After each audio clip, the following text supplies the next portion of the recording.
Hey guys, അപ്പോൾ നമ്മളിന്ന് വീട്ടിൽ ചുമ്മാ ഇരുന്ന് ബോറടിച്ചപ്പോഴത്തേനും നമ്മുടെ വീടിൻ്റെ സൈഡിലായിട്ട് ഒരു റംബൂട്ടാൻ മരം നിൽക്കുന്നുണ്ട് കേട്ടോ. അപ്പം നമ്മൾ അതിനകത്ത് രണ്ട് മൂന്ന് റംബൂട്ടാനൊക്കെ പഴുത്ത് നിൽക്കുന്നത് കണ്ടു. അപ്പം അതിലേക്ക് രണ്ട് മൂന്നെണ്ണേ ഉള്ളൂ. അപ്പം നമ്മളത് പറിക്കാനായിട്ട് തീരുമാനിച്ചു കേട്ടോ.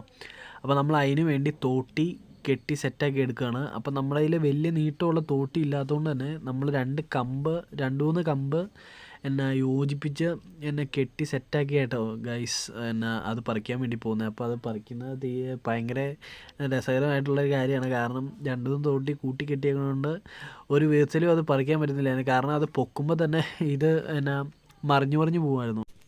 ഗൈസ്, എന്നായാലും നമ്മളത് പറിക്കാനായിട്ട് തീരുമാനിച്ചിട്ടുണ്ട്. നമുക്ക് എന്നായാലും അത് പറിക്കാം. കാരണം നമ്മൾ തോട്ടിയൊക്കെ സെറ്റാക്കി കെട്ടിയെടുത്ത് കഷ്ടപ്പെട്ട.